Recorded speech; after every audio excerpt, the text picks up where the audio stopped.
When the front door slammed behind me, the icy December wind tore through my coat like a razor. My breath fogged in the headlights as I stood on their porch, turkey in hand, heart hammering against my ribs. Feliz Navidad, I called over my shoulder, more promise than greeting, before striding to my car. The engine growled to life, punctuating the finality of Heather's voice echoing in the hallway. "You're not welcome here for Christmas." I pressed my palm against the steering wheel, nails digging into leather, and vowed that morning light would find justice served. Whatever it took, I would reclaim my dignity and my wallet. If you've ever felt discarded or took a stand for yourself, comment below, hit subscribe, and follow along for the next chapters of this reckoning. The hallway was draped in festive garlands and silver bells, but every ornament felt like a gaudy reminder of my sacrifices. I stepped into the foyer, balancing a foil-wrapped roast turkey on my left arm and a wrapped box of homemade cookies in my right. Steam rose from the turkey, carrying hints of sage and rosemary, the same recipe my late wife Maria perfected over decades. The scent should have welcomed smiles and warm laughter. Instead, it hung in the air like a challenge. "Dad, unfortunately, you won't be welcome here for Christmas." Jason's words landed with the force of a fist to my sternum. I froze at the threshold, my gaze darting to Heather's parents, Norman and Victoria, who hovered behind her like sentries. Norman's eyebrows arched in silent judgment. Victoria's gloved hands clutched the banister as if it were a lifeline. "How do you figure that?" I asked, swallowing the lump in my throat. My voice echoed in the high-ceilinged entryway. Jason glanced at the marble floor before meeting my eyes. "It's just easier this way, Dad. My in-laws want a quiet, refined Christmas. No complications." He set his jaw as though steeling himself against my disappointment. Heather stepped forward, silhouetted against the glow of the Christmas tree in the living room. Her expensive cashmere coat brushed the floor, muffling her footsteps. "It's nothing personal," she cooed, voice saccharine. "They're very particular about traditions." "Traditions?" I repeated, voice low. "Which ones?" My fingers curled around the turkey pan's handles until the aluminum groaned. The picture frames along the wall, the ones I'd gifted them, showed happy graduations, birthdays, family barbecues. Now their smiles looked strange, framed in frozen silences. Heather's lips pressed into a thin line. "You know how things work." I stepped backward, turkey swaying. "No, I don't." My chest tightened. "Tell me exactly which things you mean." Jason exhaled sharply, then his shoulders sagged. "Just pack up and go, Dad. It'll be better for everyone." "Better." The word echoed like a verdict. I let the turkey and cookies rest on a small side table, my palms glowing with heat. "And where am I supposed to go?" I managed, voice trembling but steady. "Maybe Aunt Rose's." He sounded coached, distant. "Or we could get together after New Year's." After New Year's, I shook my head, blinking against the sting in my eyes. "Like Christmas is some appointment you can reschedule." No answer. Heather's gaze flicked between us, her jaw clenched. I scanned the living room's silk curtains. I paid for crown molding I financed. Each inch was mine, built from 5 years of second mortgages and credit card debt. Each inch screamed that I belonged, yet here I was, banished from my own legacy. I swallowed hard. "Well then," I said, turning away. The leather couch where we once laughed felt foreign now. I stepped through the archway into the frosted evening. The door clicked behind me final. Outside, the December air smacked me cold. I slung my coat tighter and marched to my truck headlights, cutting swaths through the neighborhood's twinkling lights. My hands shook as I slid into the driver's seat. The engine thrummed beneath me, promising motion escape. I pressed my palm to the window, watching their porch lights glow behind curtains I'd helped install. Chest heaving, I started the truck. As I pulled away, I felt the old man inside me crack Maria's memory, our shared dreams, the warmth of family all frozen behind me. The headlights traced familiar streets, but everything felt new, as though I was seeing my hometown through eyes unclouded by obligation and sacrifice. At home, the silence welcomed me like an old friend. I carried the turkey into my kitchen, set it on the island, and flicked on the overhead light. Empty walls and a single strand of faded garland draped across my windowsills reminded me of quieter times. I shrugged off my coat, the weight of it heavier than I expected. Then, almost on impulse, I sank onto a wooden stool and laid out my phone on the counter. The display glowed my bank's app waiting. My thumb hovered over the screen. I tapped accounts, scrolled to the automatic transfers, and saw it $200 to $500 every month to Jason's mortgage. Memories flooded back the day I signed the paper for that down payment. The look on Jason's face, the time Heather insisted on a professional-grade stove, the crown-molding floors, curtains. Every luxury bore my fingerprints. I exhaled his trembling breath, fogging the screen. With a single swipe, I set a new rule. Cancel this transfer effective immediately. My pulse thundered. A confirmation ping followed. The bank called me seconds later, polite and procedural. "We've halted your transfer," she said. "No sympathy, no questions." I hung up and sat in the sudden hush, letting the realization settle I had taken back control. 5 years of automatic generosity would stop tonight. The consequences for them and for me would come soon enough, but at least I'd reclaimed my voice and my finances. I rose, flicked off the light, and opened the window. The night air felt alive, carrying distant laughter and muffled carols. I closed it and poured myself a glass of cheap whiskey. The burn in my chest tasted like resolve. Tomorrow I'd face their calls and demands. But tonight, alone in my modest kitchen, I felt something I hadn't in years: respect for myself. And that, I decided, was worth every cent. The next morning dawned gray and overcast, the kind of December day that feels heavier than usual, as if the sky itself disapproves of what's to come. I woke before dawn, sleep still clinging to my eyelids like stubborn cobwebs, and reached instinctively for my phone. 10 missed calls and 5 voicemails from Heather's number. Each ding shoved a fresh jolt of anger through me. She'd expected me to serve as chauffeur for her parents' arrival at the airport despite banning me from Christmas dinner. I let the ringing continue, the plaintive tone echoing through my otherwise silent kitchen. I poured a mug of dark roast coffee, strong enough to stand up to my bitterness, and sat by the window.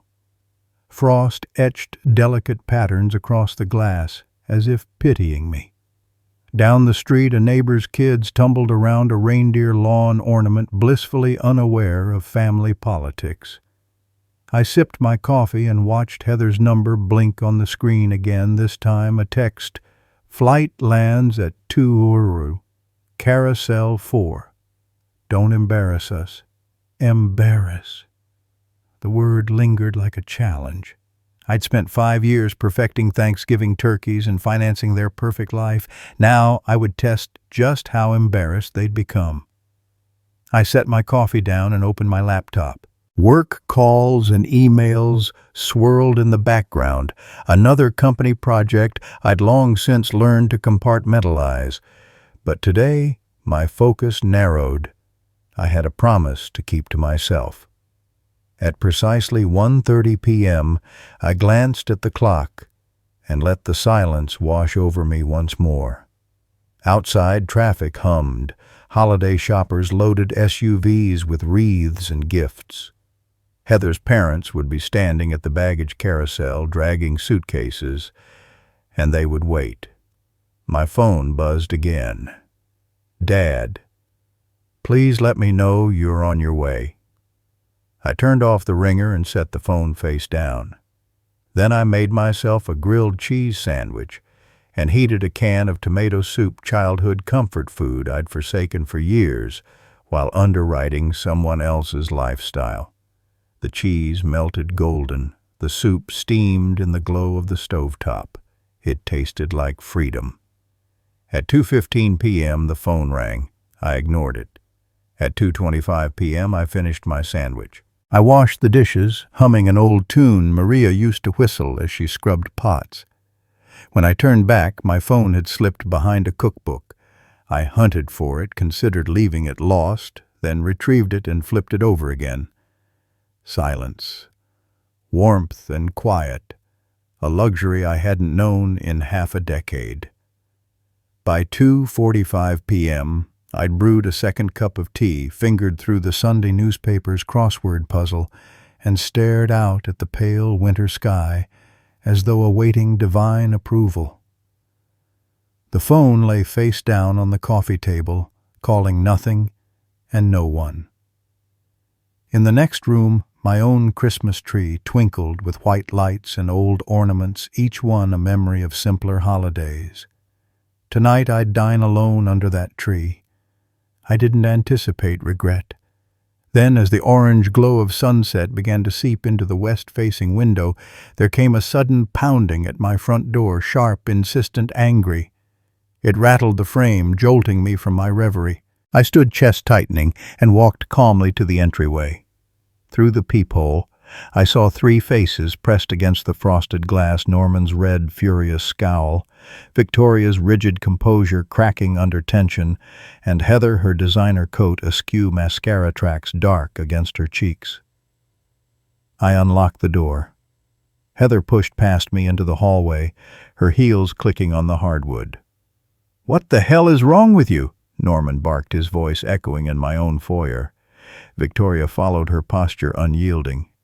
"We waited for over 3 hours in a blizzard," she accused, hair damp from snow. "Do you have any idea what you've done?" I gestured calmly toward the living room. "Come in." My voice was controlled, every bit the man who built a business from nothing. They filed in like invaders, surveying conquered lands. I closed the door behind them and turned the deadbolt with deliberate care. The click sounded like a verdict. Heather crossed her arms. "You left us stranded," she spat, gaze flicking to the framed family photos I'd given them, now frozen in exaggerated smiles. "Your behavior is inexcusable." Norman advanced finger pointed like a dagger. "You abandoned your own in-laws in dangerous conditions." I studied their faces, prideful, angry, entitled, and let them stew a moment. Then I said softly, "You told me I wasn't welcome for Christmas dinner because my presence would upset your parents. Yet you expected me to pick them up from an airport in a snowstorm." Victoria's lip curled. "They called a winter storm warning." I shook my head. That warning never came. It was 50 degrees, sunny, no more dangerous than your town's backyard barbecue. Heather flinched. Norman's chest fell. They looked at one another, confusion crossing their smug faces. Victoria scoffed. "You're twisting facts." "Facts," I corrected. "But you're the ones who twisted my generosity into an excuse to exclude me." My gaze roamed their borrowed living room, lingering on the custom countertops I paid for, the chandelier I financed, the plush sofa I gifted. Each item an unspoken testament to my sacrifice, now wielded as evidence of my supposed inferiority. Norman's shoulders slumped. "We didn't mean—" "Meaning doesn't matter," I said firmly. "Actions do." I walked past them, my coat collar brushing against velvet drapes, and sat at the dining table. They hesitated, then clustered around. I leaned forward, voice low but clear. "Let me tell you something about actions." I pointed to my phone on the coffee table. Today I stopped funding your mortgage. I stayed home. I offered you comfort. You repaid me with exclusion. You call that family, I call it exploitation." A heavy silence swallowed the room. Their faces went slack as they absorbed the truth. Victoria opened her mouth, then closed it. Norman rubbed his temples. Heather looked away, eyes rimmed red. "Now you know how it feels to be unwanted," I said. "Enjoy your flight home." I rose, unhooked my coat from the rack, and slipped it on. As I headed for the door, Norman sputtered, "You'll regret this." I paused, one hand on the doorknob. "Perhaps," I replied, "or perhaps you'll regret having crossed the wrong man." I turned and walked away, leaving them wordless in the wake of my footsteps. A week later, I opened the morning paper to a headline that froze me in place. "Local entrepreneur abandons in-laws during holiday storm," complete with my photo and a damning narrative. I read how they painted me as a cruel, unhinged father, conveniently omitting the Christmas ban, the 5 years of support everything. The article burned my chest, but I only felt admiration for their audacity. They knew reputation was everything, and they'd tried to destroy mine. I folded the paper, mind already racing. Their smear campaign would be answered in kind, but on my terms. And so began the next phase of my plan, gathering every check, every receipt, every screenshot of their social media boasts, ready to reveal the truth in the most public way possible. Because when you think you can banish me, strand me, and then drag my name through the mud, you're playing chess with someone who built an empire on strategy and conviction. And I always play to win. That night I lay awake listening to the wind rattling my windows, memories of the newspaper article replaying in my mind like a taunt. By morning the headline still stirred my blood: "Entrepreneur abandons in-laws in holiday storm." They'd painted me as the villain without a shred of context, but I saw the truth in black and white, their social media posts bragging about our dream kitchen, the down payment check I'd signed, the mortgage transfers. I resolved then that their lies would become their undoing. The next day I cleared the kitchen table and spread out 5 years of bank statements, credit card bills, and canceled checks like evidence in a courtroom. My phone buzzed with an email notification, a friend from the Chamber of Commerce asking how I was holding up. I typed a brief reply, "Fine, thanks," before returning to my mission. With a fresh pot of coffee brewing, I opened my laptop and began compiling screenshots of Heather's Instagram stories, photos of her parents' gifts labeled "Love from Dad," and boomerangs of her husband Jason toasting champagne in my paid-for kitchen. Each image was time-stamped, each boomerang caption, "A betrayal." Around noon, I stood in line at the print shop, watching the clerk upload my files. The soft hum of the copier felt like the prelude to battle. "You printing greeting cards?" the clerk asked, smiling. I handed over a flash drive. "Something like that," I said, forcing a neutral tone. When I left with 12 identical packets, thick manila envelopes sealed and labeled for each dinner guest, I felt the first stirrings of anticipation. Back home, I organized the packets on the counter, each containing a copy of the newspaper article bank statements, highlighting the $2,500 monthly transfers, down payment receipts, and screenshots of social media boasting. I circled key numbers in red pen: $150,000 in mortgage payments, $47,000 for the down payment, $18,000 for the granite countertops. Their lavish Christmas decorations would be illuminated tonight by a different kind of light, the harsh glow of their own hypocrisy. As dusk fell, I slipped into my study and studied my list of dinner guests. There was Rachel Thompson from Heather's charity board, college friends of Jason's, and neighborhood couple the Millers, who'd once praised my generosity. With each name came a memory, polite nods, chuckles at my accent, subtle glances. They deserved the truth, and I was determined they'd receive it before their holiday cheer turned to embarrassment.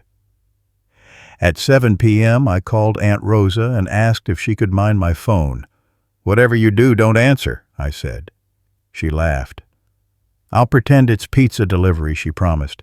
"Be ready by 5 a.m. tomorrow."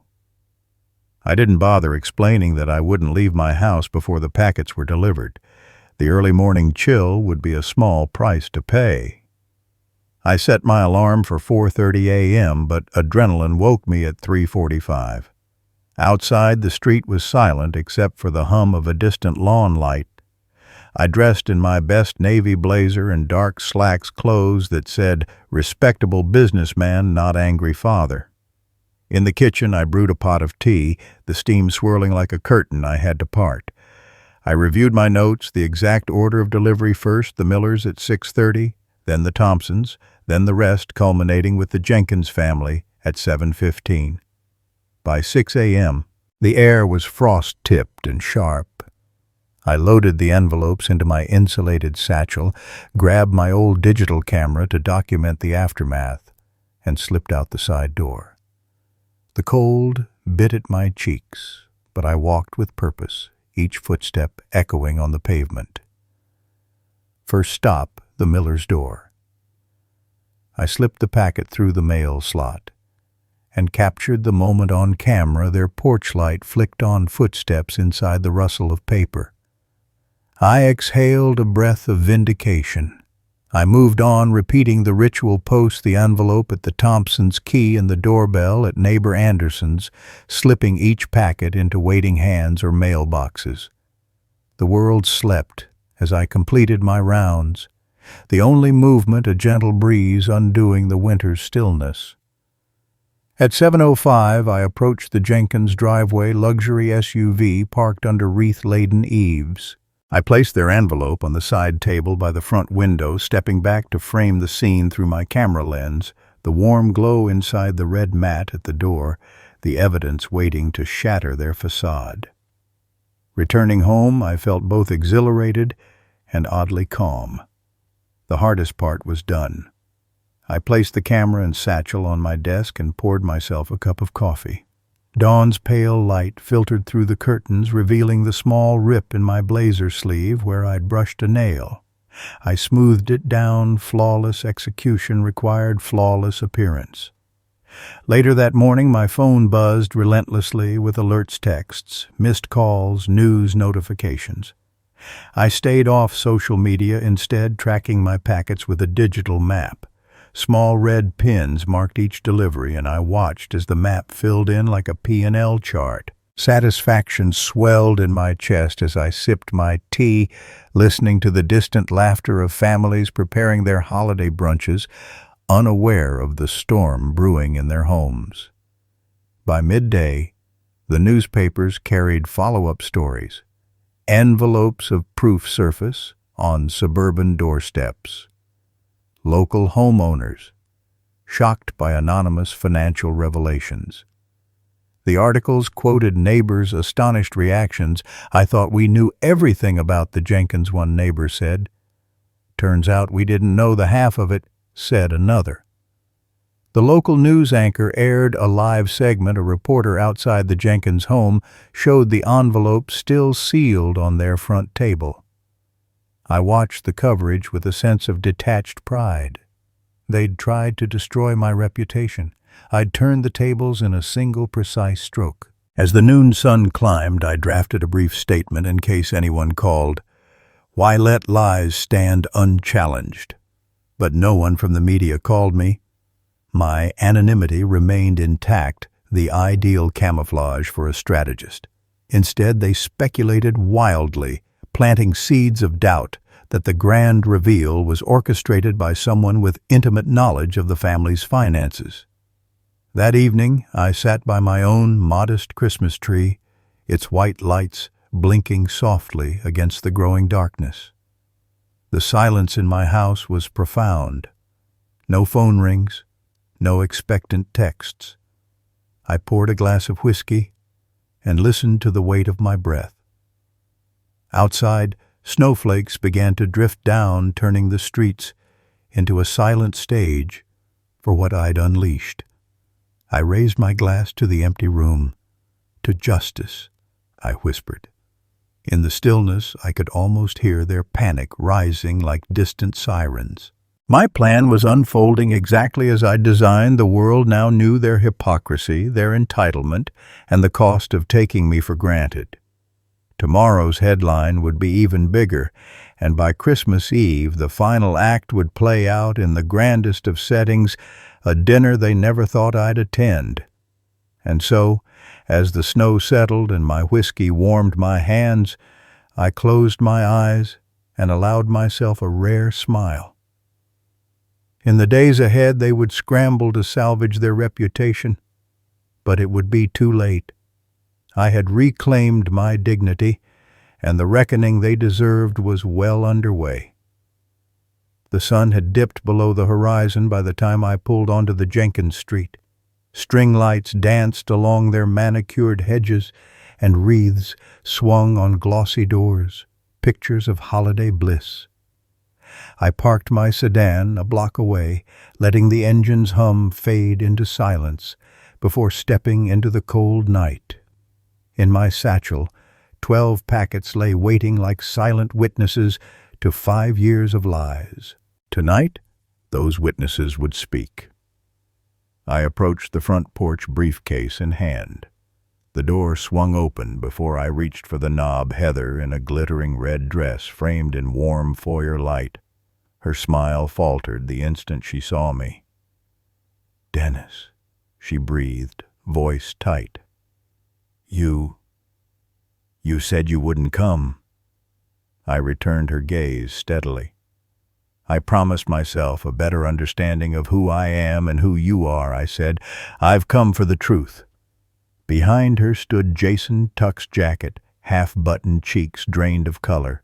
He looked every bit the reluctant host. "Guests are all ready," Heather began, throat constricting.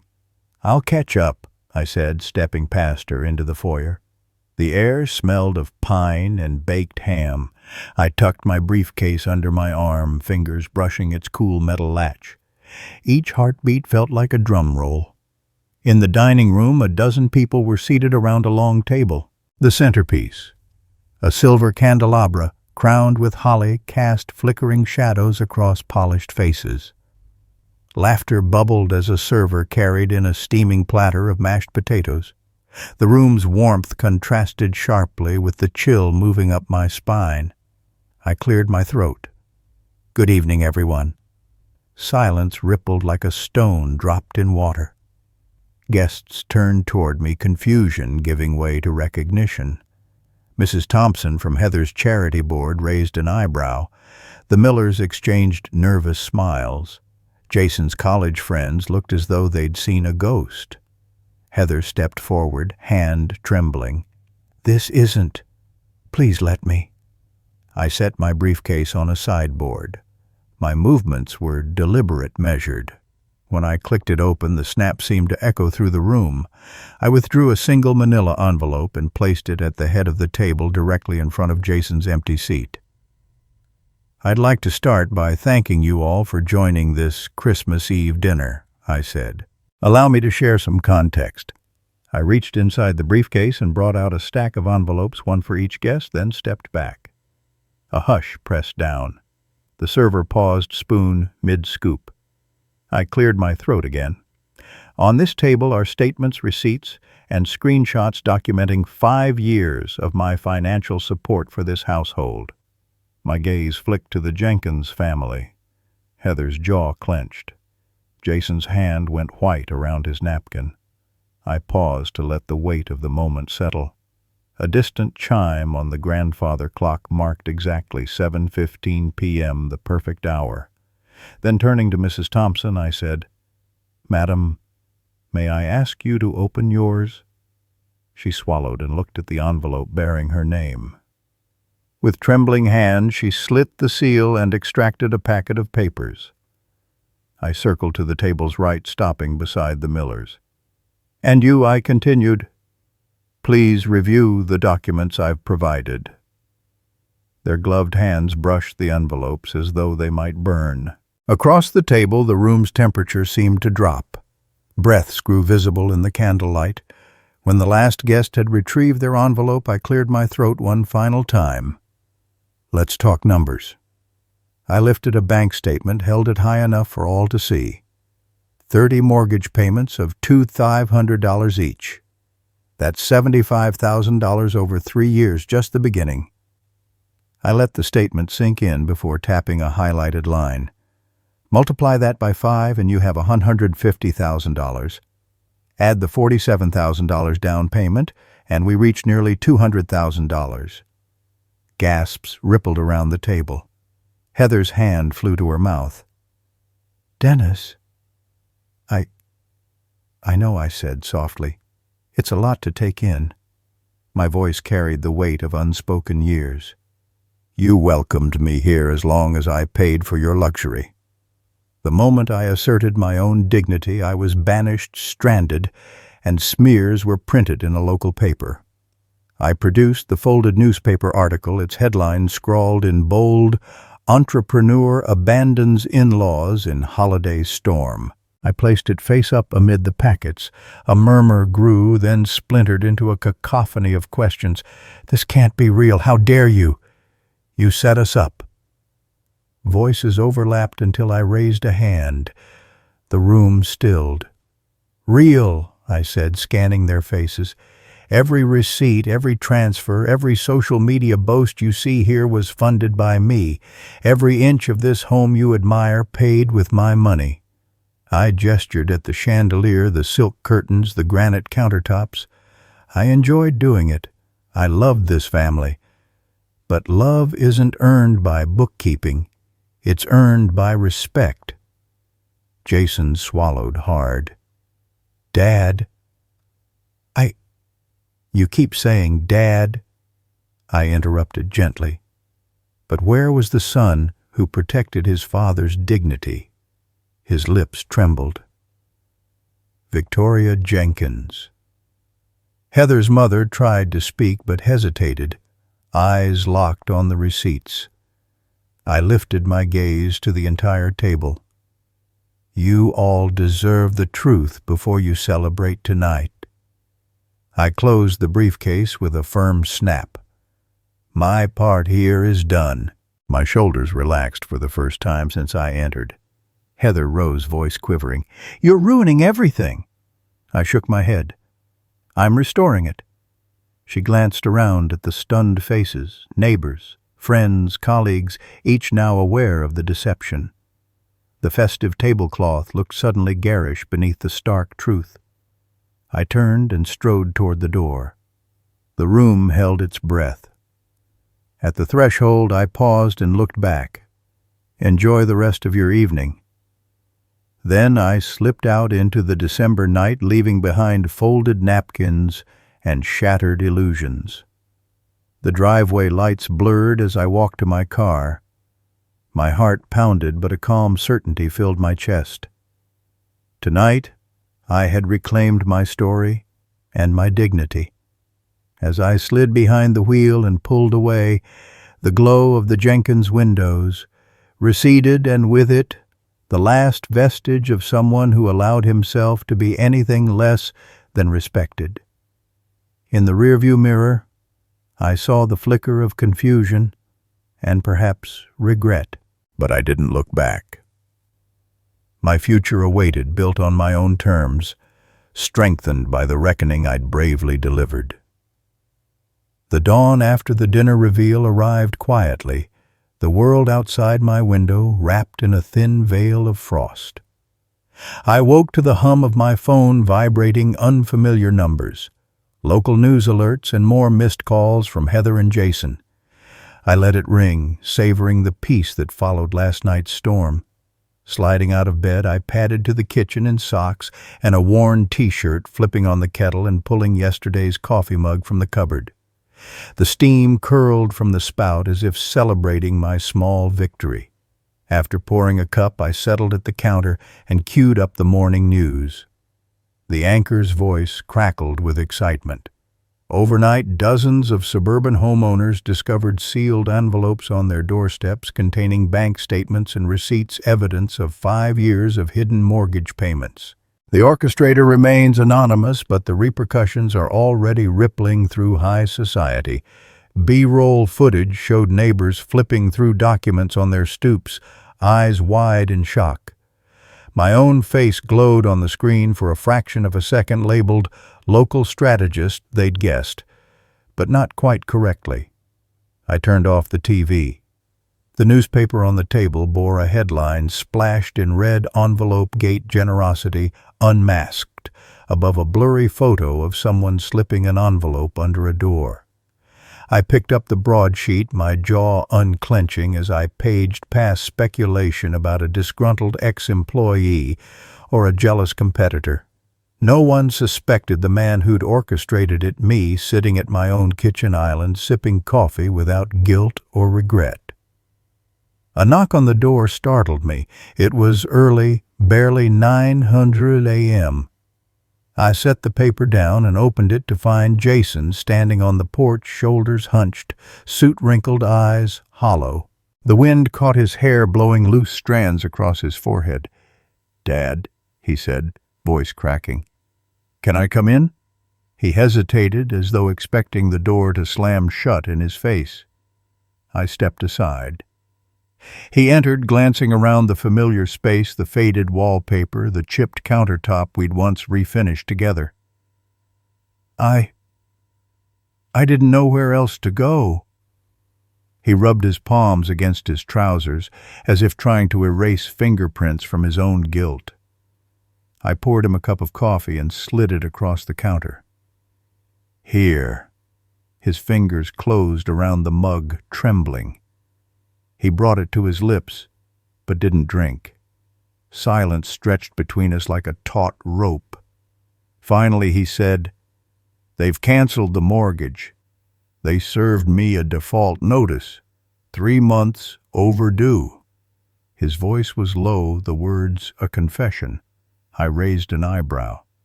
"You mean Wells Fargo?" He nodded. "Yes. You didn't stop the payments. I did." His eyes found mine. "It's my house, my responsibility." "The payments stopped because I stopped them," I said calmly. "Your in-laws paid no mind to courtesy or context when they pushed me out. So I stopped underwriting their luxury." I folded my arms. "You can tell me how it happened."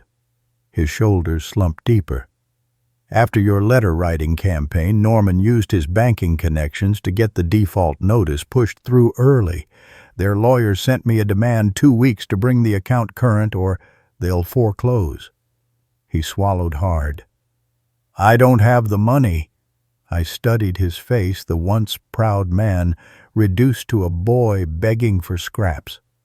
"So you came here," I said, "because you have nowhere else to turn."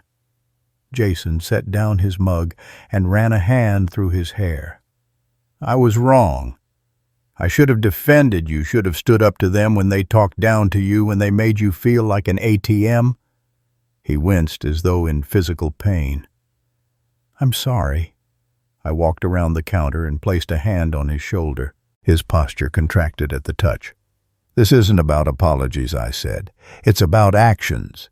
You want to fix this, you show up as my son, not someone who thinks respect is a transaction." Tears glistened in his eyes. "What can I do?" I led him into the living room and pointed to my desk where I'd arranged files on the Jenkins financial records. "First, read these." He bent over the desk, scanning bank statements, invoices, and social media printouts. His jaw clenched with every line. "You'll see they treated our family's generosity as a convenience, then weaponized lies when I defended myself." He looked up pale. "I was blind," he whispered. "You will open your eyes now," I said. "Next, you have 14 days to bring the mortgage current. You need a plan, liquidate assets, negotiate with the bank, whatever it takes. I won't resume payments, but I'll help you meet your obligations if you show me you can honor your commitments without undue pride." He nodded relief, mingling with shame. "Thank you," he said. "I'll figure it out." I clapped him on the back. "Good. Let's start today. I can introduce you to a few contacts who can help restructure your debt. But you make the calls, you do the legwork. No more shortcuts." He exhaled, determination sparking in his eyes. "Consider it done." That afternoon, as he left to meet with a financial advisor, I recommended I sat back in my recliner and stared at the window. Snowflakes drifted lazily through the air, landing softly on the sill. The world beyond looked serene, so different from the turmoil inside the Jenkins circle. I turned to my phone and scrolled through messages from Aunt Rosa Dinner Sunday. "Bring your best stories." I smiled. My real family was waiting, and they understood that respect and love weren't owed automatically, they were earned and cherished. The phone buzzed again, a text from Heather. "Is there any way we can talk?" I considered ignoring it, felt the old temptation to lash out. But I typed 2 words. "No thanks." It felt oddly liberating. I stood and walked to the kitchen, reheating my coffee. The stains on the countertop, the cafe-style mugs, the familiar hum of the kettle, it was all mine now, funded by my own choices. The house felt warm, not from an outside expectation, but from the certainty that I'd reclaimed my life. As evening approached, I prepared a modest dinner, roasted vegetables, and baked chicken, and set the table for one. My Christmas tree twinkled overhead, ornaments reflecting my journey. Some gifts, some memories, all testaments to a life lived on my own terms. I raised a glass of wine to the empty chair across from me and whispered, "To dignity." Outside, the wind settled into a gentle whisper, and inside I felt the calm that follows a reckoning well served. Early the next morning, sunlight slipped through the frost-lined windows and painted pale stripes across my kitchen floor. I sipped the last of my coffee and listened to the hum of morning radio updates on the envelope gate scandal still dominating every local broadcast. Their breakfast chatter about anonymous whistleblowers grated against my calm. I'd orchestrated the exposure to restore my pride, not harvest headlines. Yet the ripples kept spreading. I set my mug in the sink and turned toward the living room where my modest tree twinkled beneath the muted glare of a news crawl, Jenkins family home in danger of foreclosure. A tiny thrill of satisfaction warmed me. Justice served itself cold. But I wanted more than vengeance. I wanted closure. Jason knocked, stepping through the doorway, clutching a manila folder nearly as thick as the packets I'd distributed. He looked more composed than yesterday, no longer a boy scrambling in shame, but a man determined to make amends. "Dad," he began, closing the door behind him. "I met with Mr. Caldwell at First State Bank. He's willing to restructure the loan, but only if I sign a personal guarantee and secure a cosigner." He met my gaze. He suggested Aunt Rosa or someone with a steady income. His voice faltered on her name. I nodded thoughtfully. "Rosa's more than happy to help. You've earned it by taking responsibility." I pulled up a chair.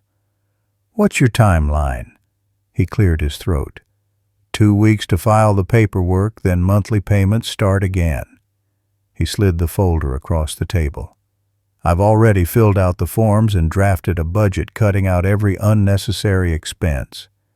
His eyes burned with resolve. "I'm selling my vintage guitar, the one I've kept since college. It's worth enough to cover next month's installment." A lump rose in my throat. "You're doing the work, Jason. That's the only way. You're rebuilding on your own with my guidance and support, not my money." He met my eyes, gratitude flickering. "Thank you." He hesitated, then added, "I want to show them I can stand on my own without being saved, at the last minute. That evening I drove to Aunt Rosa's in the old sedan, its engine purring like a contented cat. The sky was clear, the air crisp. In her cozy living room mantel, decorated with homemade stockings, Rosa had prepared her famous shrimp étouffée. "I heard about your little Christmas Eve stunt," she teased as she ladled spicy sauce over rice. "Served them cold, didn't you?" I laughed, the tension easing from my shoulders. I did what I had to do. I poured 2 glasses of iced tea. But tonight I'm grateful for family who never treated me like charity. Rosa handed me a plate. "You deserve better than that luxury crowd." She winked. "Now tell me about this loan restructuring." I explained Jason's plan as we ate, nodding with each spoonful of savory sauce. Her advice was practical: how to navigate the bank's requirements, tips on credit counseling, even how to negotiate lower interest rates. By the time dessert arrived, pecan pie cooling by the window, Jason's path forward was clear. Back home, I sat at my desk and reviewed their social media fallout. The Jenkins friends had turned on them. One by one, invitations were rescinded, charitable boards removed Heather's seat. Jason's colleagues began whispering about his financial irresponsibility. I felt a twinge of sympathy only because I knew his resolve would be stronger for it. Struggle can refine character when approached with integrity. Later that night, I prepared my own modest supper, sautéed spinach and grilled fish, something Maria used to love. Her photo on the mantel seemed to smile as I plated the meal. I poured myself a glass of red wine and settled into my recliner. The house was quiet, save for the flicker of the fireplace. I closed my eyes and let the warmth seep in. A sudden knock broke the silence. I set down my wine and opened the door to find Mrs. Miller, their next-door neighbor, trembling in a winter coat. She clutched an envelope. I thought you might want this back," she stammered, holding out the packet I'd delivered. I read through it, and I'm so sorry." I took the envelope gently. Her eyes brimmed. "You gave me the chance to see a side of people I never knew," she said. I hope you know I'm on your side now." Her words hit me in the chest. This, I thought, was the real aftermath, the shifting allegiances of a community waking up to the truth. "Thank you," I said softly. "That means more than you know." She offered a small, grateful nod and slipped away into the night. Over the next few days, the local paper ran a follow-up piece, "Community Reacts, Envelope Whistleblower Earns Unexpected Support." Interviews with neighbors who felt betrayed on behalf of Mr. Flores. I read their comments, a satisfied smile curving my lips. My plan had reached beyond the Jenkins family. It had seeded honesty in the entire neighborhood. On the 7th day after Christmas, my phone rang. It was Jason.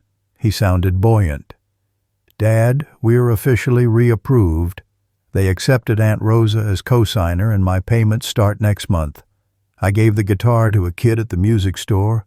He nearly cried when he got it." I leaned against the doorframe. "That's a great gift in more ways than one." I paused. "I'm proud of you." His voice broke in a relieved laugh. "I couldn't have done it without you showing me the way." I closed my eyes and inhaled. "Just remember, respect and responsibility go hand in hand. You've proven yourself." I heard footsteps behind him. Aunt Rosa's warm voice greeting him, the clink of a teacup. The world sounded kinder now. That evening I sat down to write a short letter, my own open statement to the community. I typed, "Dear neighbors, last week I took back my voice and my story. What started as personal injustice became a shared lesson about respect, honesty, and the true meaning of family. Thank you to everyone who reached out, who stood by truth instead of convenience. May we all carry this spirit into the new year." With gratitude, Daniel Flores. I proofed it carefully, then posted it on the neighborhood bulletin board online. Messages of support flooded in handwritten notes, emails, and even a homemade fruit basket delivered to my front step. The neighborhood had embraced me not as a forgotten father-in-law, but as a valued friend and mentor. On New Year's Eve, I hosted a small gathering at my house, Aunt Rosa, a few longtime friends, and Jason back in a sharp suit, but with new humility in his eyes. We toasted with sparkling cider as fireworks burst beyond my windows. Laughter filled the rooms Maria once lit with warmth. And when the clock chimed midnight, I raised my glass and whispered, "To dignity reclaimed, and to the courage to demand respect." In that moment, I understood that true justice isn't about punishment. It's about restoring balance, rebuilding trust, and forging a future where everyone must earn their place. And as the champagne fizzled in my glass, I felt more at home than I had in years, surrounded by people who understood what it means to stand up for yourself and those you love. The morning after our New Year's Eve gathering, sunlight filtered through my curtains in gentle golden slats, waking me with a promise rather than a jolt. The house still smelled faintly of pine needles and candles, a comfortable reminder of last night's warmth. I lingered at the window for a moment, watching frost sparkle on rooftops before letting my slippers carry me to the kitchen. Jason was already there, leaning over the counter, newspaper in hand. "Dad?" he said without looking up, voice low with purpose. Heather called. "She wants to talk." I placed mugs on the counter. I figured she would. He unfolded the paper and pointed to a small box printed in the business section, "Flores Family Construction Co. Sees record inquiries after Envelope Gate owner Daniel Flores, a local hero." A swell of pride rose in my chest.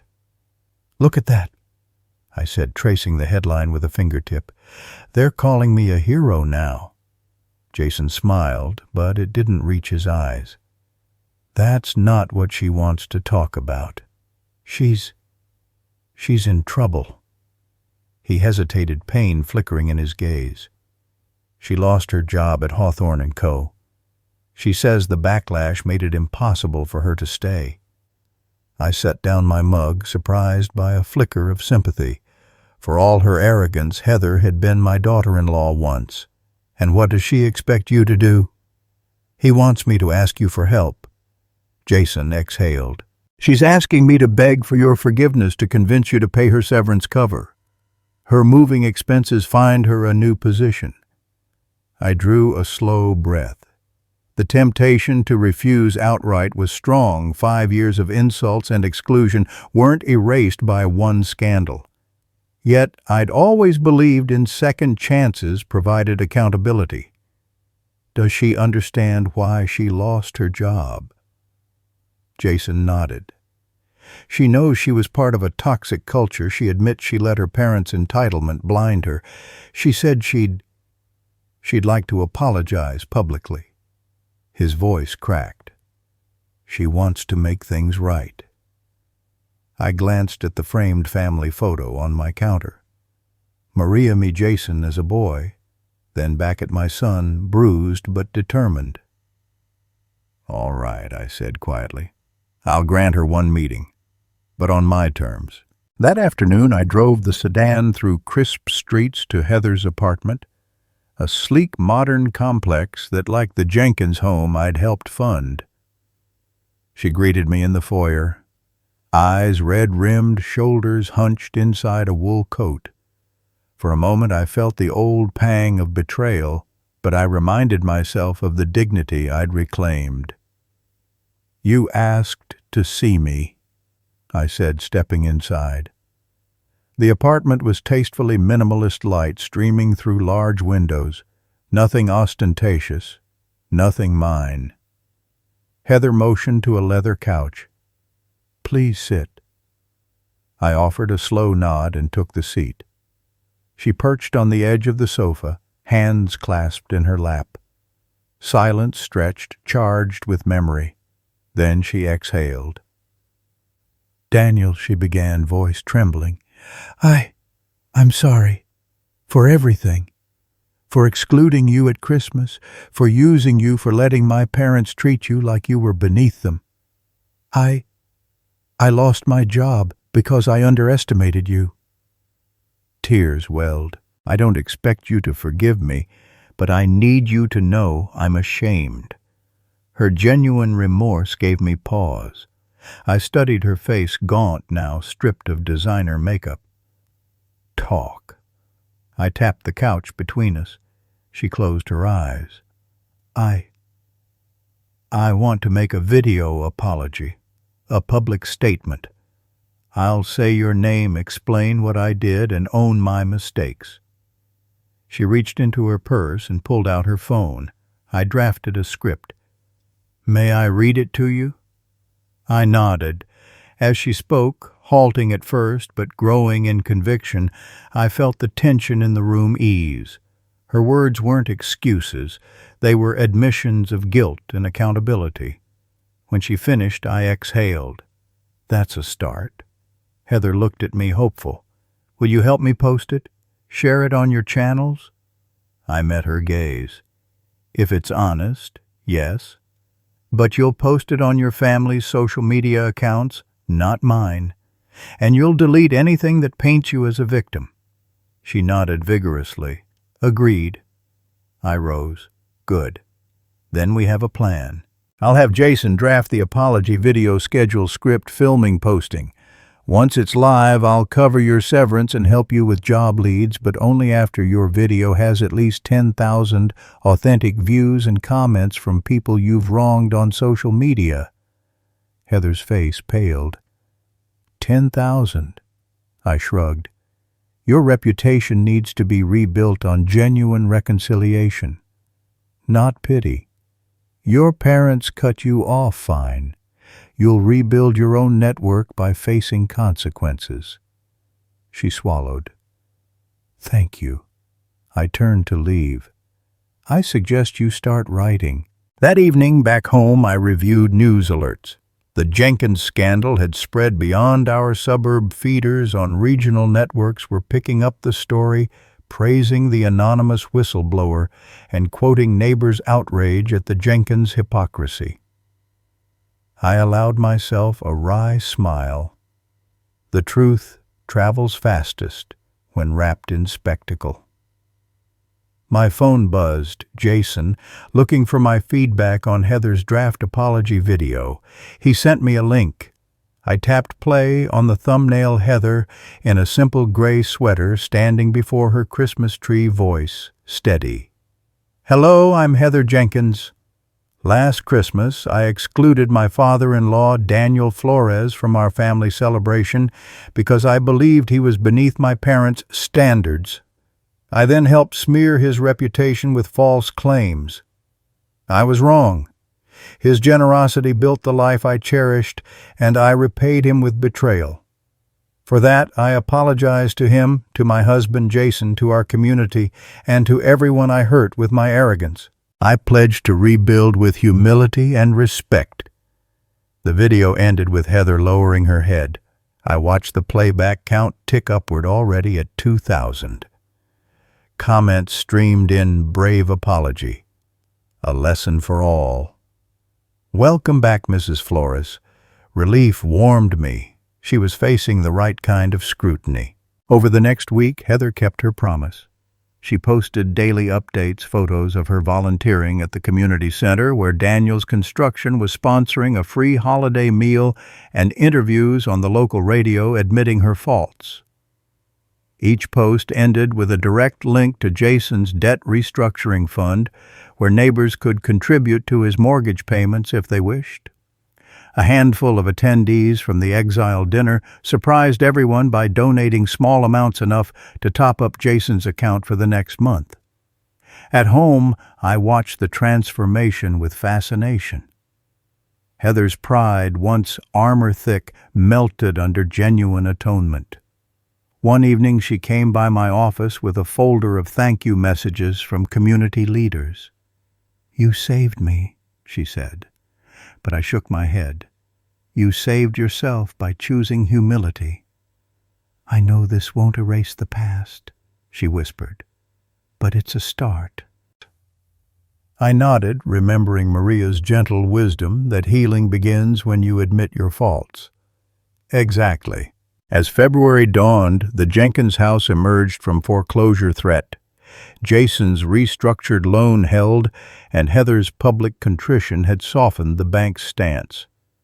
Norman and Victoria, chastened by their own social fall, reached out with a terse email expressing regret. I replied once, "Thank you for acknowledging your mistakes. I hope we can redefine family on mutual respect." My reply hung in their inbox unread, perhaps. But for me, the reckoning was complete. Not with vengeance, but with restoration. That night I sat in my recliner with a book Maria loved. The house was quiet, except for the clock's steady tick. Outside, a light snow began to fall, dusting the world in hope. I closed the book and stared into the fire's glow. Family, I realized, isn't defined by proximity or shared blood. It's forged by respect, accountability, and the courage to admit when we're wrong. And as the snow drifted beyond my windows, I knew that the Floras' home would forever stand on that foundation, unbreakable and true. The next morning I woke to an envelope slipped under my door, a crisp, cream-colored parchment bearing a simple insignia, the Inland Northwest Business Leaders Association. My heart thumped as I tore it open. Inside was an invitation to speak at their spring conference under the theme, Leadership Through Integrity. I held the card aloft, realizing that the same community I'd once been cast out of now sought my perspective.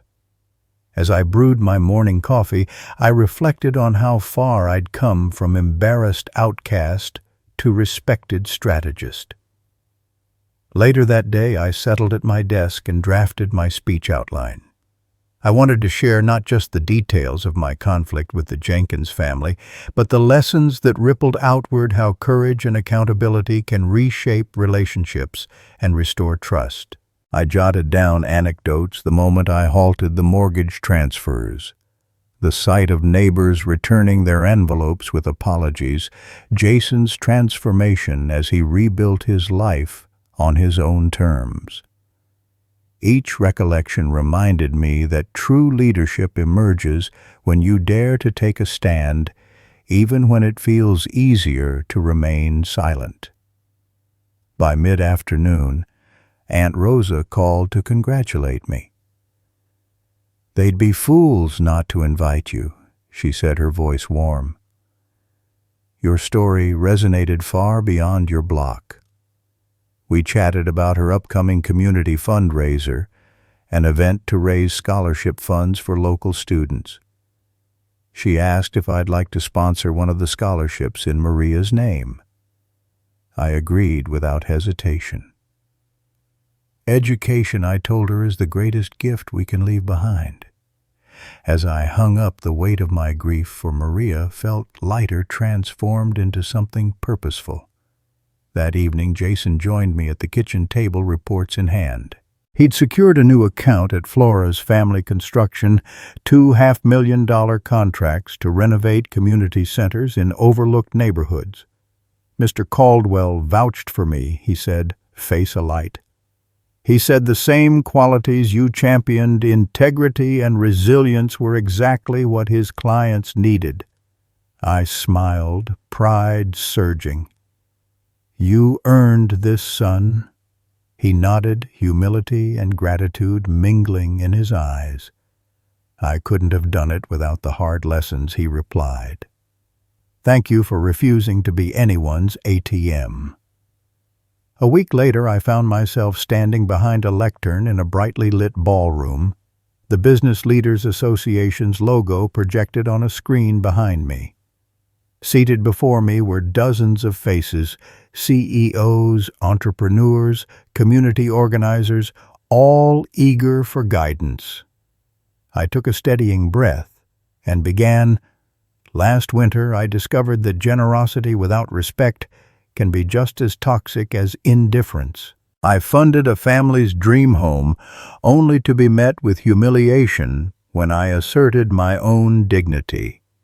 My story, which has come to be known as Envelope Gate, taught me that integrity is not transactional, it's foundational. I watched nods ripple through the crowd. When I shared how neighbors rallied to return their envelopes covering Jason's mortgage payment, a murmur of approval echoed. By the time I concluded urging everyone to lead with both strength and empathy, the room erupted in applause. I walked off stage feeling more alive than I had in years. On the drive home, I passed the Jenkins old neighborhood with its now empty driveway and darkened windows. A pang of sadness flickered. I'd imagined inviting them to hear my speech, perhaps bridging the final gap. But I knew their chapter was closed. My focus was on those who listened, learned, and chose to act with kindness. That Friday afternoon, I visited the scholarship ceremony at Roosevelt High School's auditorium. 15 students received awards book stipends in one hand, diplomas of promise in the other. When the announcer presented my scholarship named for Maria, I stood and shook hands with each young recipient. Their eager smiles reminded me of the boy Jason once was wide-eyed and hopeful. As I handed the last student her certificate, she looked up at me and whispered, "Thank you for believing in me." My throat tightened. "Keep believing in yourself," I replied, squeezing her hand. That evening, rain began to fall, soft, drumming on my porch roof.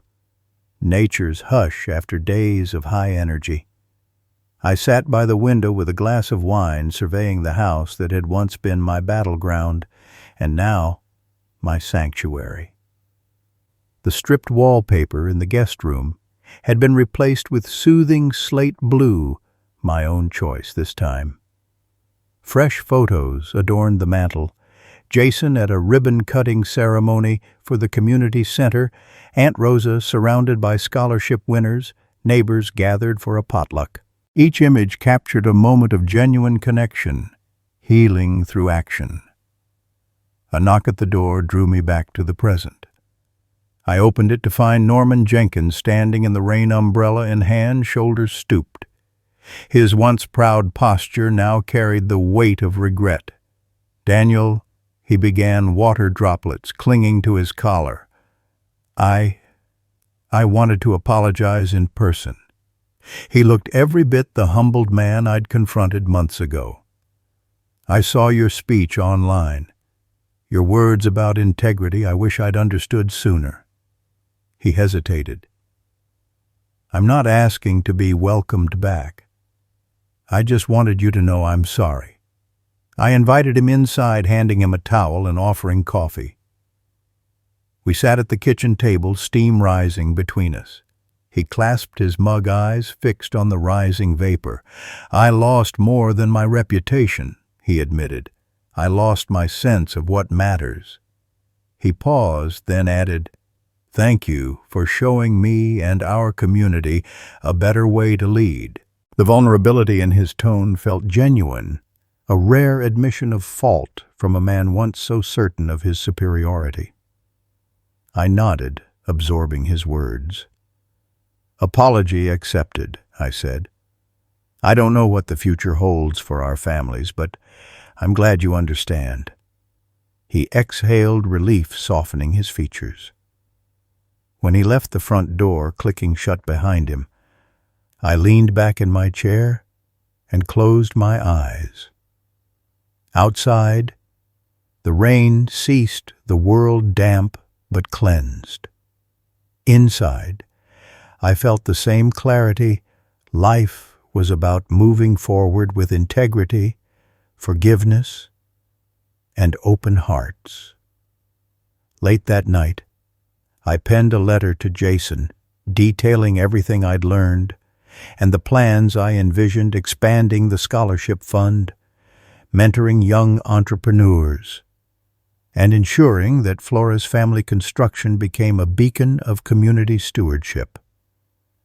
I folded the letter, sealed it, and tucked it into his jacket pocket, ready for him to find in the morning. As I turned off the hall light and climbed into bed, I thought of Maria and smiled through the quiet.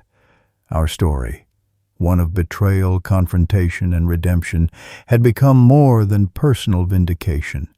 It had fueled transformation across relationships, neighborhoods, and my own soul. And as the gentle hum of the night lulled me to sleep, I knew that my legacy would be defined not by fortunes spent or grudges held, but by the integrity I chose to live each day, and the courage to demand no less from those I called family. As March's pale sunlight filtered through the new curtains, I folded Jason's letter and set it atop my desk, a roadmap for the future we would build together. The kitchen clock chimed 7:00 a.m., and I poured a cup of the Colombian blend I'd finally allowed myself. As the rich aroma rose, I reviewed our plans, expanding the Maria Flora Scholarship Fund, launching a mentoring program at the community center, and redesigning the old warehouse into affordable workspaces for local artisans. Everything felt in place. Later that morning, Jason and I met at Flora's Family Construction's downtown office. He carried blueprints under his arm drafts for the community center's new craft studio. His eyes shone with excitement as he unrolled the plans before me. "Look," he said, pointing to a section labeled Mentor Workshops. "I've allocated space for woodworking, textiles, and a small gallery. We can host weekly classes taught by local craftsmen." I nodded. "I love it. It honors Maria's spirit of teaching and supporting others." I traced a pencil line across the paper. "Let's add a small kitchenette here so we can host potlucks after classes." He grinned. "Perfect." By noon, we were on site at the Kingsley Avenue Center, where scaffolding and fresh drywall marked the transformation underway. The site manager, Luis, guided us through. "We've reinforced the loading dock to handle art supplies," he said. "Electricians start tomorrow on the gallery lighting." Jason and I exchanged satisfied looks. Progress was tangible. As we walked the length of the main hall, Jason paused by a window and looked out at the empty lot next door.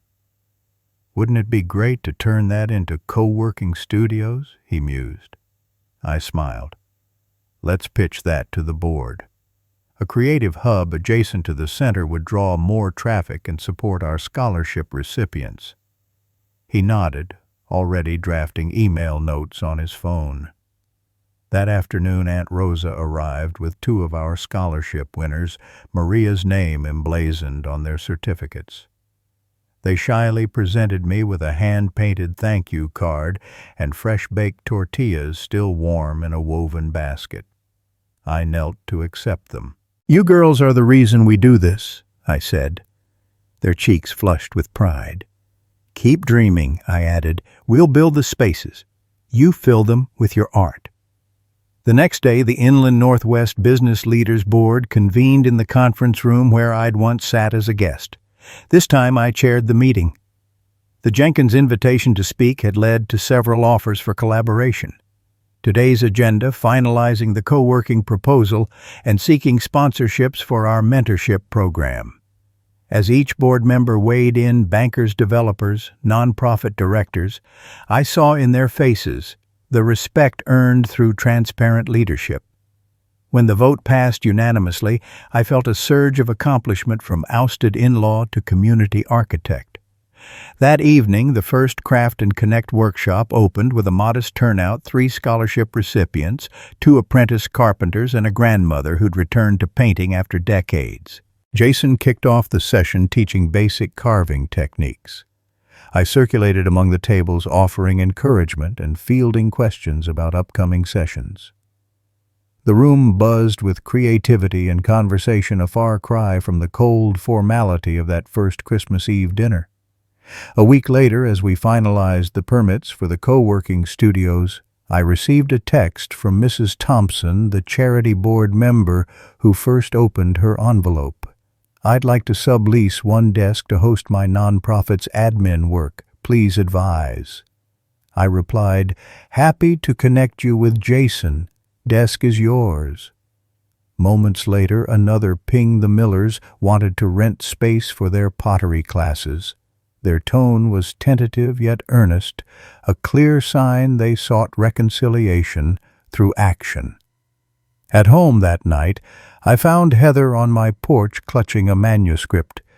Snow had fallen lightly, dusting the walkway in white. She looked up, surprise and apprehension mingling in her eyes. "Daniel," she began, voice steady, "I wrote something for the community newsletter, a reflection on my journey. Would you mind giving it a read?" I invited her in, handed her a cup of tea, and we sat at the kitchen table. As she read, I watched her face soften with each honest confession. When she finished, she looked up, tears glistening. "I want to contribute to the scholarship stories, maybe interview recipients for the newsletter." I nodded. "That's a wonderful idea. Your voice can inspire others." She exhaled with relief. "Thank you for trusting me." In that moment, I saw how far she'd come from entitled in-law to genuine partner in community building. The first Monday in April brought a ribbon cutting at our newly opened artisan studios. Dozens of neighbors gathered carrying coffee and pastries, cameras raised eager to see the transformation of a once-abandoned warehouse into a hive of creativity. Jason and I took center stage, shears in hand. As the ribbon fell away, applause and cheers filled the air. Over by the gallery entrance, scholarship winners showcased their first projects, hand-stitched quilts, and carved wooden bowls. Their pride was palpable. After the ceremony, Norman Jenkins approached me, older, more weathered than the last time I saw him. He extended his hand and offered a heartfelt thank you for inviting his daughter back into my life, and for setting an example of leadership that prioritized compassion over pride. I nodded, accepting his handshake. "Your support means a lot," I replied. "We all have a role in building community." He smiled, genuine this time, and walked on to explore the studios. As dusk settled, Jason and I stood by the entrance watching artists arranging their paints, poets readying their notebooks. "Dad," he said quietly, "I know none of this would exist without your stand last Christmas." He paused, emotion thick in his throat. "Thank you for refusing to stay silent, and for guiding me to use my mistakes as fuel for something better." I placed a hand on his shoulder. "I'm proud of you for standing up to your parents, for rebuilding your life with integrity. This is just the beginning." We watched a young potter gently spin clay on a wheel, shaping something new from a lump of earth, a fitting metaphor for our own transformation. That weekend, I attended the Scholarship Fund's annual retreat at Aunt Rosa's house. As we sat around her long kitchen table, sharing tamales and planning next year's applications, I realized how every piece, my broken relationship with Jason, the Jenkins scandal, the envelope distribution, the community's reaction, had woven together into a tapestry of healing and growth. On the drive home, rain began to patter softly against the windshield, blurring the city lights into warm pools of color. I turned off the engine and sat for a moment, reflecting on the journey from isolation to integration, from humiliation to honor. The Flora's home had transformed, no longer just a house, but a beacon of integrity and service. That night, I penned a short note to the community newsletter. "It's been 6 months since I first stood outside that Christmas Eve door. Since then, my family, neighbors, and I have learned that respect demands action, that leadership is grounded in accountability, and that true redemption comes not from hiding our faults, but from sharing them. Thank you for joining me in this path. May we continue to uplift one another with honesty, compassion, and unwavering integrity. I signed it, Daniel Flores, then paused, considering whether to add proud father. I left it as is. My story was now bigger than any title. It belonged to everyone who had learned to stand tall, speak truth, and build a community that refuses to let dignity be a transaction. As I folded the note and slipped it into the mailbox, I looked up at the starless sky, feeling an unfamiliar lightness. The storm that defined my past had given way to calm, and the work we'd begun would carry us through any season to come. The day after my letter went live, I arrived at the community center before dawn. The sky was still a slate gray, and the freshly mown grass glistened with dew. I unlocked the side door and stepped into the main hall where the craft and connect tables stood ready, polished wood gleaming in the early light. I ran a hand along the edge of one workshop bench, recalling the first timid strokes of students' carving knives. Now this hall thrummed with purpose and the subtle hum of a new challenge. By 9:00 a.m., Jason joined me, clipboard in hand and a thoughtful crease between his brows. "Dad, we need to talk about the Kingsley Avenue expansion," he said, leading me into my office. "The developers are offering to buy the adjacent lot for a luxury condo project." His voice wavered. "They'll pay 5 times what we've budgeted for the studios." I followed him to the desk where blueprints of our co-working studios lay spread out. Through the window I spotted artisans hanging their first gallery pieces. "And you're worried the condos will disrupt the community vibe?" I asked. He nodded. "The rent they'll charge could price out our artisans and scholarship recipients. But the extra funds could fully endow the scholarship, no more fundraising needed." His gaze met mine, conflicted. "What should we do?" Silence settled between us, heavy as the low clouds outside. In that moment I realized this decision would test our commitment to integrity more than any confrontation with the Jenkins ever did. "Let's call the board," I said. "We'll weigh our options together." At noon, the Inland Northwest Business Leaders Association conference room hummed with energy. I took my seat at the long table flanked by bankers, nonprofit directors, and a particularly eager young developer named Marcus Reed. His polished suit and confident smile concealed the bottom-line profit. He opened with a presentation slide of glassy high-rises towering over our humble center. "Gentlemen and ladies, this development will revitalize the area," he declared. "Mixed-use condos retail on the ground floor, and we're prepared to offer $750,000 for that vacant lot." Jason's brow furrowed as Reed clicked to the next slide, projected net income tax incentives, community benefits listed in tiny font. After Reed sat down, I cleared my throat. "Thank you, Marcus. Your proposal is generous. But we must consider our mission, creating accessible spaces for emerging artists and scholars." I tapped the blueprints. "If these condos go up, rents will skyrocket, and our co-working studios will lose their affordability. The people we serve, students, artisans, families, won't be able to pay." A murmur rippled through the room. One board member, a real estate attorney, raised a hand. "But Mr. Flores, this capital injection could eliminate our mortgage debt, entirely fund the scholarship endowment, and secure a long-term maintenance trust." He spread his hands. "Isn't financial stability worth the compromise?" I looked across at Jason, whose shoulders were squared. "Financial stability is crucial," I agreed. "But at what cost? If we betray the very community we vowed to uplift, we become no different than those who once excluded me." The room stilled pencils, pausing over notepads. Another board member, a teacher active in the mentorship program, spoke up. I've seen the students' eyes light up when they work in these studios. They're learning more than craft skills. They gain confidence, community, and the knowledge that someone believes in them. That kind of investment can't be measured in dollars alone. A second of tension passed before Reed leaned forward. I admire your commitment. What if we integrate affordable units into the development, set aside 20% of the condos at below-market rates for artists and educators? He offered a conciliatory smile. And we'll donate an extra $100,000 to the scholarship fund. Jason exhaled, relief flickering.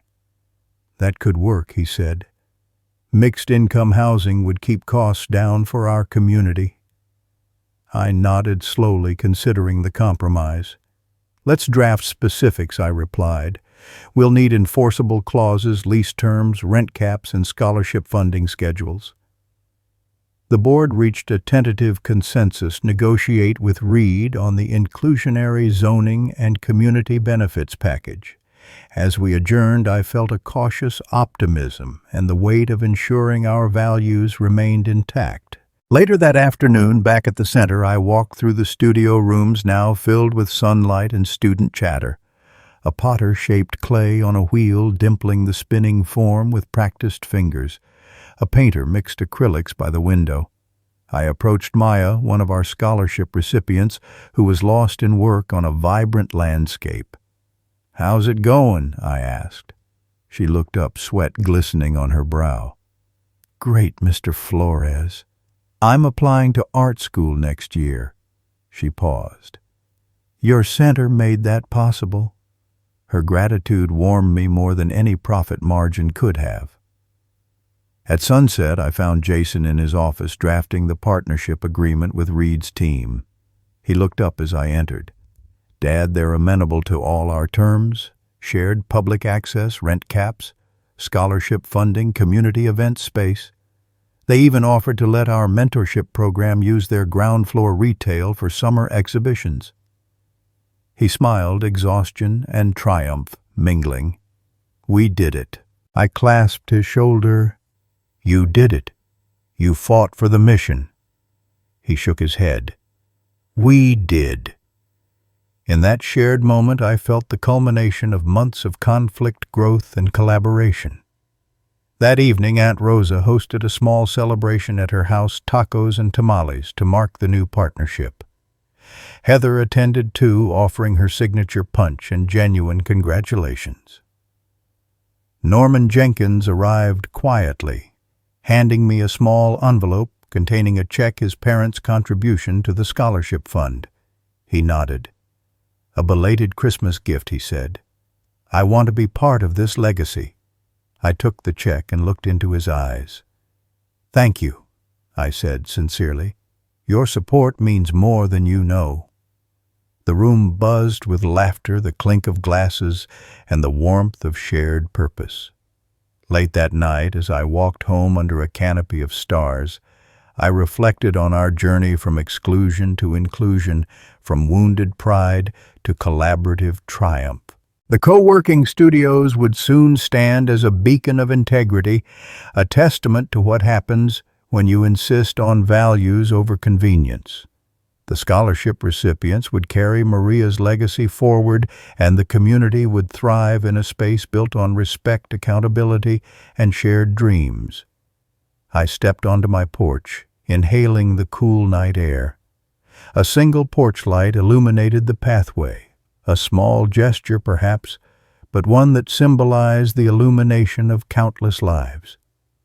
I closed the front door and leaned back against it, feeling more at home than ever.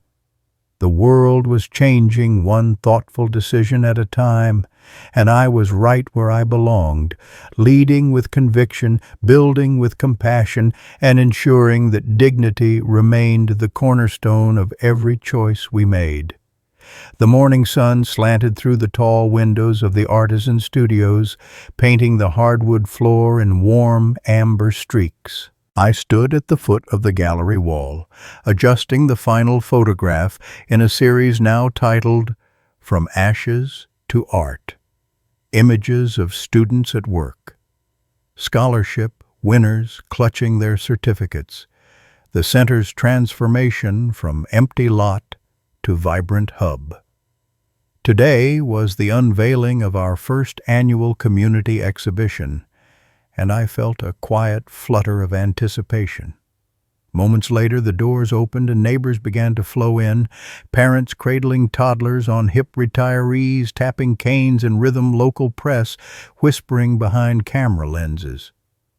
Jason appeared beside me, clipboard in hand, eyes alight. "Looks like we've got a full house," he said, voice low enough for only me to hear. He'd arranged for a live folk trio to play in the courtyard, their gentle chords drifting inside like a promise of renewal. As the crowd gathered, I stepped forward to address them. "Thank you all for coming," I began, my voice carrying across the hall. "This exhibition celebrates not only the talent within our community, but the power of integrity and compassion to transform lives. A year ago, none of this existed. Today, you're witnessing the proof that when we stand up for what's right and support each other unconditionally, amazing things happen." Applause rippled through the room, faces turned expectantly toward me. I scanned the crowd until I found Heather and Jason's seats near the front. Heather smiled, dabbing at her eyes with a folded program. Norman and Victoria sat stiffly beside her, their expressions softened from that first icy confrontation. I met Norman's gaze. He nodded once gravely as though acknowledging our shared journey.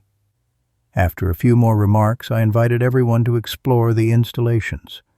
The first gallery featured Maya's sweeping acrylic landscapes, brilliant fields of color that captured the exuberance of spring. Further down, a series of carved wooden bowls by Liam, whose steady hands had once trembled at the thought of handling tools. I paused at each display, greeting the artists with a warm word. "Beautiful work, Ms. Rivera. Excellent technique, Liam." Their eyes lit up, pride mingling with gratitude. In the courtyard, the folk trio struck a final chord. I stepped outside to find Heather speaking with a group of parents, animatedly praising the mentorship program. I approached and joined her. "This is incredible," she said, offering me a cup of cider. "Thank you for letting us be part of it." I lifted my cup in a quiet toast. "You earned your place." She hesitated, then smiled genuinely. "And I couldn't have done it without you and Jason. Families are complicated, but growth is possible." We turned as Jason bounded over, his grin wide. "They're calling for you, Dad," he said, leading me back inside. A hush had fallen over the crowd. Someone had dimmed the gallery lights. Projected on the far wall were photographs from that fateful Christmas Eve, the envelopes, the stunned faces, the moment I laid out the evidence. A gasp rose among the onlookers. These were images they'd never seen in the paper. I stepped forward, voice steady. "Tonight I want to share the full story behind these images." What began as a personal stand against injustice grew into a movement of accountability and generosity. Each envelope delivered was a choice to demand respect. And each of you who returned your envelope, who offered help to Jason, who volunteered here, you taught me that community isn't built on money or status, but on the courage to speak the truth. As I spoke, Norman Jenkins materialized beside me, his posture formal yet sincere. He cleared his throat. "If I may," he said, voice slightly wavering, "my family and I were wrong to exclude you.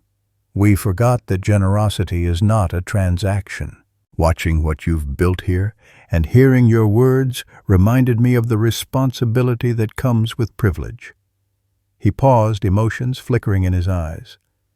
"Daniel, on behalf of my parents and myself, I apologize again for my arrogance, and I pledge that every dollar my family gives moving forward will support this center and its mission." A ripple of approving murmurs spread. I placed a hand on his shoulder. "Thank you, Norman. Your commitment means more than any apology." He exhaled relief, softening his features. At that moment, the folk trio struck up a familiar holiday tune, an ironic nod to the season that had sparked so much conflict. Laughter and applause followed as the lights brightened. I invited everyone to join us in the courtyard for refreshments and mingling. Glasses clinked, children danced, and the sweetness of cider mixed with the cool evening air. Later, under strings of bistro lights, I found Aunt Rosa chatting with several scholarship winners. I approached and joined the circle. One young woman named Elena caught my eye. "Mr. Flores," she said, voice earnest, "I'm heading to college for environmental science. I want to give back by teaching sustainability workshops here." I squeezed her hand. "That's wonderful, Elena. The world needs your passion." She beamed, the reflection of lights dancing in her eyes. As the crowd thinned, Jason and I walked the perimeter, gathering stray cups and napkins. The easy camaraderie between us, a testament to our healed bond. "Dad," he said, hands full of empty glasses, "I've never been prouder." His smile was infectious. The fatigue of months melted away.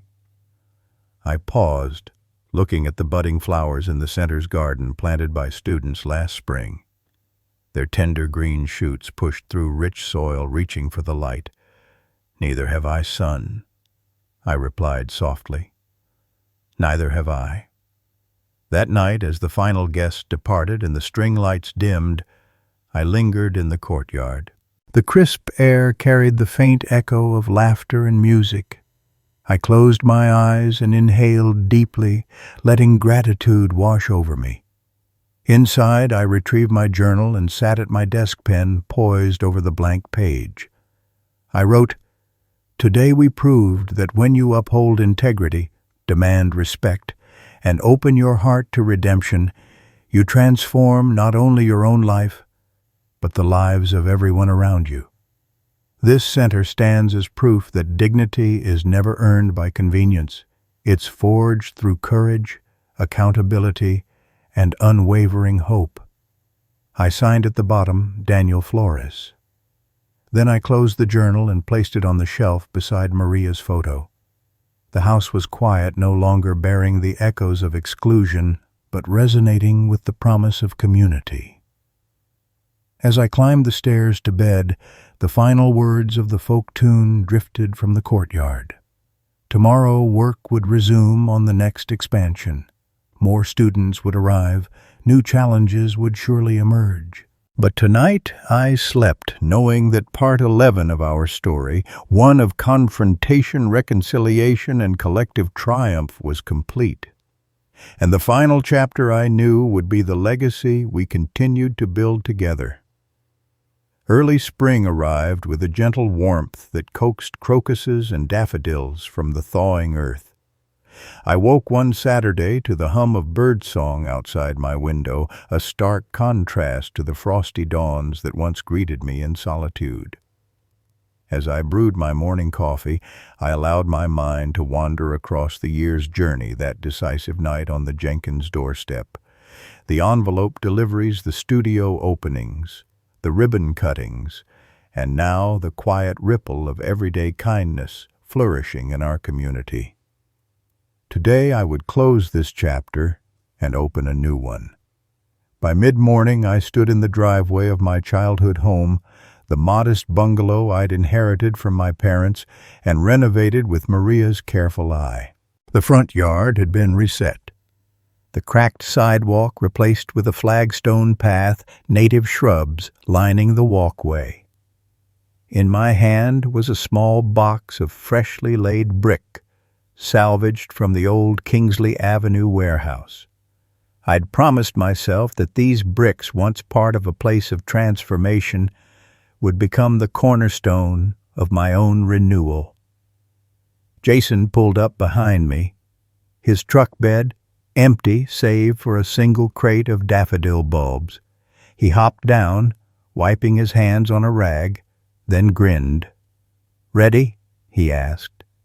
Together we carried the crate and the brick box to the backyard where the renovated deck overlooked a plot that had sat bare for years. As we set down our loads, Aunt Rosa appeared on the porch, coffee mug in hand, her indomitable spirit as bright as ever. "Morning, boys," she called. "Looks like a building project." I laughed. "Just planting some roots." She climbed down to join us. "I brought pastries," she said, revealing a paper bag of warm croissants. The three of us sat on the deck's edge and ate, sharing silent satisfaction at how far we'd come from fractured families to flourishing foundations. After breakfast, I stood and stretched. "Let's get to work." I opened the brick box and handed Jason a stone. He sniffed it, as if expecting the warehouse's echoes to linger. I handed him a trowel. Together, we laid the first brick at the deck's corner post, embedding it in fresh mortar. "Part of the old studio," I explained, smoothing the joint. A reminder that transformation can start anywhere. Jason nodded, placing his brick beside mine. "I like that." Aunt Rosa leaned forward, handing me a bulb. "Plant these around the deck," she suggested. "Every spring they'll bloom, proof that change endures." By noon we'd laid all the bricks and filled the soil with bulbs, the wooden deck now framed by bright yellow promise. I wiped my hands and surveyed the work. The deck, once a utilitarian afterthought, now felt like a gathering place, a place of new beginnings. As sunlight shifted toward afternoon, neighbors began drifting over. Mrs. Thompson carried her granddaughter's easel. The Millers bore a bicycle and training wheels. Even Norman Jenkins stopped by, extending a ceramic dish of his wife's homemade marmalade. Each arrival carried a small gift: cookies, plants a bouquet of wildflowers, gestures of community that warmed me more than any mortar. I greeted each person in turn. "I'm so glad you're here," I said. "This is what makes a house a home." The yard hummed with conversation plans for summer potlucks, art shows, and mentorship sessions. I caught sight of Maya, now a confident young woman, adjusting her daughter's helmet as they rolled past on a tandem bike. The scene felt like a living tapestry woven from countless acts of respect and connection. When the last visitor waved goodbye, leaving behind tidied chairs and empty mugs, I stood in the middle of the deck, breathing deeply. Jason joined me, his sleeves rolled up a smudge of mortar on his cheek. "We did good," he said quietly. "We did." I agreed. Together. I patted his shoulder, then looked toward the house. Through the windows I could glimpse the art supplies organized on shelves, the gallery photos framed on the walls, the scholarship trophies gleaming on the mantel. This home had grown beyond shelter. It was now the heartbeat of a community. That evening, as dusk painted the sky in lavender and rose, I invited everyone back for a casual gathering. Porch lights, strung lanterns, lit guitars, brought out to play soft chord progressions. Laughter drifted on the breeze, blending with the scent of lilacs in bloom. Heather arrived, carrying Parker, her young son, on her hip. She looked more at ease than I'd ever seen her. "Thank you for inviting us here," she said, voice warm. "This feels like the home you always wanted for all of us." I smiled down at Parker, who reached out to me with chubby fingers. "Welcome, little man," I said, lifting him so he could wave at the crowd. The moment crystallized the interweaving of generations, the promise of continuity. Later that night, as the gathering wound down, I stood alone on the deck, gazing at the daffodils' green shoots curling through the soil. The deck's foundation felt solid beneath my feet, bricks set with intention, bulbs planted with hope. I poured myself a glass of wine and raised it in a quiet toast. "To transformation," I whispered, "and to the courage that bears its fruit." Inside, the house hummed with the gentle hum of a heater and the soft ticking of my grandfather clock, a reminder that time moves forward, but the values we choose endure. I walked through each room marveling at the lightness of the space, the French doors now open, mingling indoor warmth with night's cool air. The gallery walls empty at last, awaiting the next cycle of creativity. Finally, I climbed the stairs to my bedroom, pausing at the foot of the stairs to touch the banister I'd once helped install. Every nail and joint carried memory, some painful, some joyous, all part of the story. I ran my hand along the polished wood and felt a profound sense of completion. As I turned out the light, I thought of Maria's smile, her faith in me that never wavered even when I doubted myself. Her photo on the bedside table caught the moonlight, her eyes bright as ever. I whispered, "We did it, my love. We rebuilt what was broken, and now our home stands on integrity and love." I slipped beneath the covers, the cool sheets a welcome comfort after a day's labor. Outside, the wind rustled through budding trees, carrying the distant hum of nighttime crickets. I closed my eyes and allowed sleep to come secure in the knowledge that this was not an end but a new beginning, a home not just for me and Jason, but for every soul drawn here by the promise of respect, community, and enduring hope.